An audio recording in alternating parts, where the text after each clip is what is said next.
आप लोगों ने देखा होगा, जो पुराने लोग राजा महाराजा जमींदार जागीरदार जिनके यहाँ 10-10 20-20 हज़ार बीघा ज़मीन हुआ करती थी, या 2-5 हज़ार बीघा 200-500 बीघा ज़मीन हुआ करती थी, जो अत्यंत भूखंड के मालिक होते थे, राजाओं जैसे जिनके ठाट बाट रहते थे, उनके यहाँ ज़मीन बिक गई हैं, नष्ट हो चुकी हैं, अथवा तो उनका राज्य शासन चला गया है, या उनके किले इत्यादि भी नष्ट भ्रष्ट हो चुके हैं। आज वो सामान्य से भी बदतर स्थिति में हैं। तो इसके लिए कुंडली का अध्ययन करने पर हमको ये ज्ञात हुआ है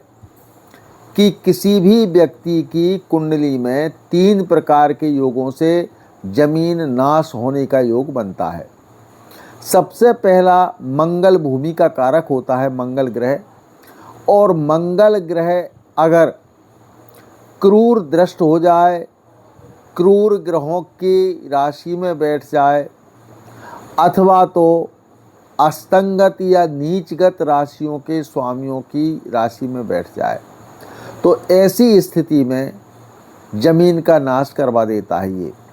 लेकिन एक कारण से नहीं होगा, कुंडली में हमको लगभग पूरे कारण देखना होंगे। इसी प्रकार से यदि द्वितीय भाव का स्वामी द्वितीयेश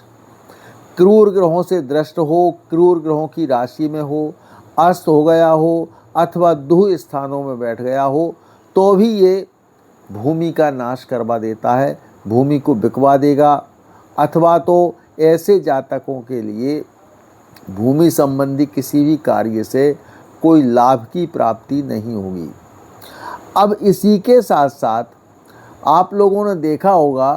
कुंडली में एक षष्ठ्यंश कुंडली बनती है। जो षड्वर्गीय कुंडली होती है, अष्टवर्गीय कुंडली होती है, उसके अंतर्गत होरा, द्रेषकाण, चतुर्थांश, दशांश, नवांश, द्वादशांश और एक त्रिशांश कुंडली होती है। और त्रिशांश के बाद षष्ठ्यंश की कुंडली एक बनती है। तो ये षष्ठ्यंश में अगर क्रूर षष्ठ्यंश में कोई चतुर्थेश ग्रह बैठा हो, अथवा मंगल बैठा हो, या चतुर्थेश जिसकी राशि में बैठा हुआ है वो क्रूर षष्ठ्यंश में हो, तो भी ये भूमि का नाश करवा देते हैं। और दूसरा देखने में ये आया है कि दशम भाव, यद्यपि दशम भाव कर्म का होता है, राज्य का भी होता है, और दशम की पूर्ण दृष्टि चतुर्थ भाव पर होती है, तो ये भूमि का और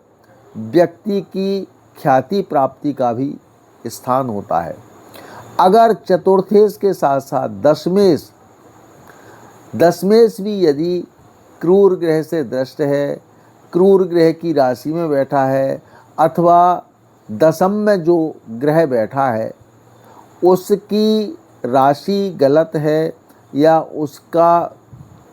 स्थान, राशि स्वामी स्थान यदि गलत है, या दशमेश किसी क्रूर षष्ठ्यंश में बैठा हुआ है और दशम भाव को या दशमेश को क्रूर ग्रह देख रहे हैं, क्रूर ग्रहों से दृष्ट है,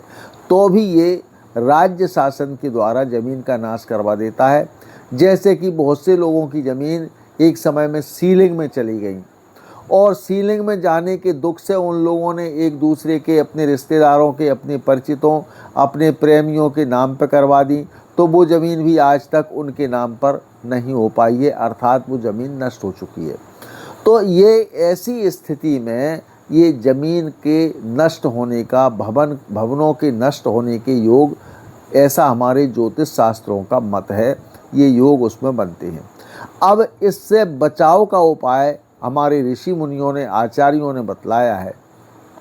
यदि चतुर्थेश या चतुर्थ भाव का मालिक, या चतुर्थ में जो ग्रह बैठा हुआ है, या दशम में जो ग्रह बैठा हुआ है, अथवा मंगल अपनी नीच कक्षा में पहुंच गया है, अस्त हो गया है, नीच क्षेत्रीय हो गया है, क्रूर ग्रहों से दृष्ट हो गया है, ऐसी स्थिति में किस ग्रह के कारण जमीन भंग होने का योग बन रहा है, तो 1-2 बार जमीन संबंधी हानि होने पर प्रत्येक जातक को ये देख लेना चाहिए कि हमारी कुंडली क्या कहती है, हमारी कुंडली में किस ग्रह के कारण हमारी ज़मीन संबंधी हमारा नुकसान हो रहा है, भवनों का नुकसान हो रहा है। तो ऐसी स्थिति में किसी अच्छे ज्योतिषी को अपनी कुंडली दिखाकर दशम भाव, मंगल, चतुर्थ भाव, इन पर विचार करके इनमें उस वक्त कौन से ग्रह की दशा, महादशा, अंतरदशा, प्रत्यंतर दशा चल रही है, इनका अध्ययन करने के बाद उस ग्रह की यदि शांति करवा दी जाए अथवा तो उस ग्रह से संबंधित जाप करवा दिया जाए या उसके उपचार करवा दिए जाएं, तो ऐसी स्थिति में हमने 2-4 बार ऐसा देखा है, ऐसा पाया है कि लोगों को इसका समुचित लाभ मिला है और ज़मीन बिकने से बच गई है।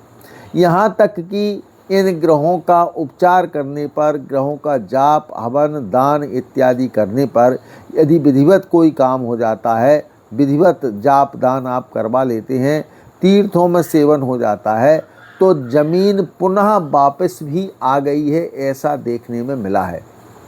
इसलिए हमारे दर्शकों से हमारा विनम्र अनुरोध है,